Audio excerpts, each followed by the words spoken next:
Hi hello. അപ്പൊ കഴിഞ്ഞ ദിവസം നമ്മളൊരു സ്റ്റോറി കേട്ടല്ലേ, അതായത് ഒരു തളർന്നു കിടക്കുന്ന ഒരു വ്യക്തിനെ അവരുടെ കൂട്ടുകാരെല്ലാവരും കൂടി ചേർത്ത് ഒരു കട്ടിലിൽ 4 പേര് കൂടി ചേർത്ത് ഒരു ഈശോയുടെ മുമ്പിൽ എത്തിച്ച് അവള് സൗഖ്യപ്പെട്ടത് അല്ലെ. അപ്പം എന്തുകൊണ്ടായിരിക്കും ആ ഒരു തളർവാദ രോഗീനെ അവര് ഈശോയുടെ മുമ്പിലേക്ക് എത്തിച്ചത്? അതുപോലെ ഈശോയുടെ മുമ്പിലേക്ക് എത്താനായിട്ട് സാധിക്കാതെ ഭയങ്കര ക്രൗഡായിട്ട് ഇരുന്ന സമയത്ത് അവര് മുകളിൽ കയറി ആ ഒരു ഓടക്കം മാറ്റി കട്ടിലോടുകൂടിയാണ് ആളെ ഇറക്കിയത്. അത് എന്തുകൊണ്ടായിരിക്കും അത്രയും ഒരു എഫേർട്ട് എടുത്തത്? അത് ഒന്ന്, ആ ഒരു ഫ്രണ്ട്സിനുള്ള സ്നേഹവും, അതുപോലെ തന്നെ 2, ആ തളർവാദ രോഗിക്ക് ഫ്രണ്ട്സ് കൊടുത്ത ആ ഒരു വാഗ്ദാനങ്ങൾ അവരെ യെസ് പറഞ്ഞ് അവരുടെ കൂടെ പോകുന്നതും കൊണ്ടാണ് അങ്ങനെയൊക്കെ സംഭവിച്ചതെന്ന് നമ്മൾ കഴിഞ്ഞ വീഡിയോയിൽ കണ്ടു. അപ്പൊ അവരങ്ങനെ ഇറക്കി കഴിഞ്ഞു കഴിഞ്ഞപ്പോ എന്തുകൊണ്ടാണ് ഈശോ അവരെ സൗഖ്യപ്പെടുത്തിയെന്നറിയാം. ഈശോ അവർ പറഞ്ഞ നിങ്ങളുടെ വിശ്വാസം കൊണ്ടാണ് ഈ ഒരു രോഗിയെ സൗഖ്യപ്പെടുത്തുന്നത് എന്ന് പറഞ്ഞുകൊണ്ടാണ് ആ ഒരു രോഗി സൗഖ്യപ്പെടുകയും കൊണ്ടുപോവുകയും ചെയ്തത്. അതിൻ്റെ അകത്ത് ആ കൊണ്ടുവന്ന ആൾക്കാരുടെ വിശ്വാസവും അതുപോലെ തളർവാദ രോഗിയുടെ വിശ്വാസവുമാണ് കണ്ടത്. ഇത് ഞാൻ പറയുന്നത് ലൂക്കായുടെ സുവിശേഷം 5-ാം അധ്യായത്തിൽ കണ്ട ആ ഒരു തളർവാദ രോഗിനെ സൗഖ്യപ്പെടുത്തിയ കഥയെ കുറിച്ചാണ് കേട്ടോ.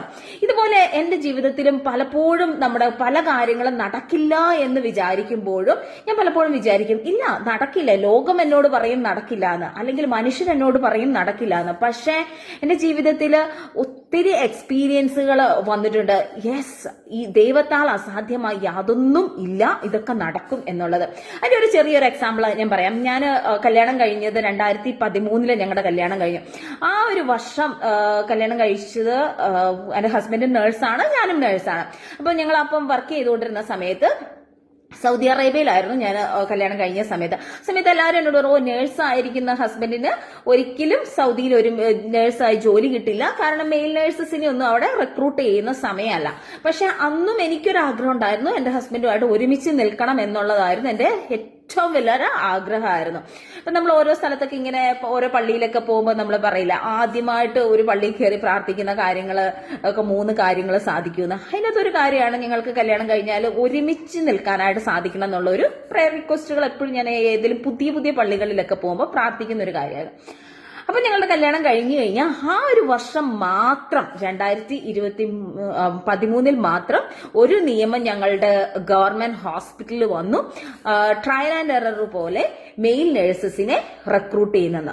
അങ്ങനെ ആ ഒരു വർഷം മാത്രമാണ് അങ്ങനെ ഒരു റിക്രൂട്ട്മെന്റ് നടന്നതും.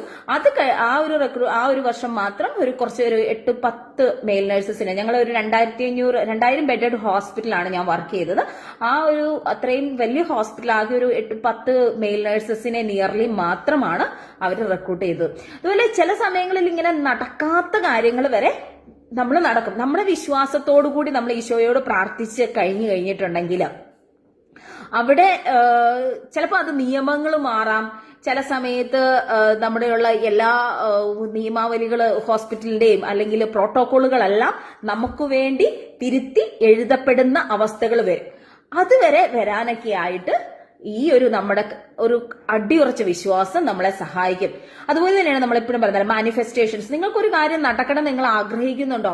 ഒരു പേപ്പറും പേനയും എടുത്തിട്ട് നിങ്ങളൊന്ന് എഴുതി നോക്കിക്കേ. ഓക്കെ, ഇന്ന കാര്യങ്ങൾ നടന്നു എന്ന് വിശ്വസിച്ചുകൊണ്ട് അങ്ങ് എഴുതുക. ഓക്കെ, എന്റെ ഹസ്ബൻഡിന് കൂടെ നിൽക്കാനാണ് എനിക്ക് ആഗ്രഹം, അല്ല ഞങ്ങൾ 2 സ്ഥലത്താണെങ്കിലും ഓക്കെ, ഞാനും എന്റെ ഹസ്ബൻഡും അടുത്ത വർഷം ഈ സമയമാകുമ്പോൾ ഞങ്ങൾ ഒരുമിച്ചായിരിക്കും, ഞങ്ങൾക്ക് നല്ലൊരു ജോലി ആയിരിക്കും, അല്ലെങ്കിൽ എനിക്ക് നല്ലൊരു വീട് കിട്ടിയിരിക്കും, അല്ലെങ്കിൽ ഞാൻ OET എക്സാം പാസ്സായി.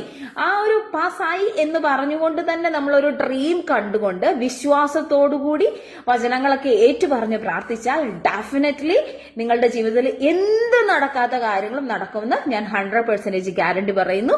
എന്റെ ഗ്യാരണ്ടി അല്ല, അത് ദൈവത്തിന്റെ ഗ്യാരണ്ടിയാണ്. ദൈവം വചനത്തിലൂടെ നമ്മളോട് പറഞ്ഞിട്ടുണ്ട്, ചോദിക്കുകയും നിങ്ങൾക്ക് ലഭിക്കും എന്ന്. ഈശോയെ ചോദിക്കുകയും നിങ്ങൾക്ക് ലഭിക്കും എന്ന് പറഞ്ഞ വചനത്തിന്റെ ശക്തിയാൽ ഞാൻ ഇന്ന കാര്യങ്ങൾ ചോദിക്കുന്നു, ഇന്ന കാര്യങ്ങൾ എന്റെ ജീവിതത്തിൽ നടത്തി തരുന്നതിനെ ഓർത്ത് ദൈവമേ നന്ദി എന്ന് പറഞ്ഞുകൊണ്ട് നിങ്ങൾ പ്രാർത്ഥിച്ചു നോക്കുക കേട്ടോ. പ്രാർത്ഥനയുടെ ആ ഒരു സ്റ്റൈൽ ഒന്ന് ചെറുതായിട്ടൊന്ന് മാറ്റി നോക്കിക്കേ, എല്ലാം നടക്കും. എല്ലാം ദൈവം നിങ്ങളെ അനുഗ്രഹിക്കുന്നതും നിങ്ങളുടെ ജീവിതത്തിലെ ഓരോ ചേഞ്ചസ് വരുന്നതൊക്കെ നിങ്ങൾക്ക് കാണാനായിട്ട് സാധിക്കും. അപ്പം വേറെ വീഡിയോ ആയിട്ട് കാണുന്നവരുമ്പോ bye, thank you, God bless you all.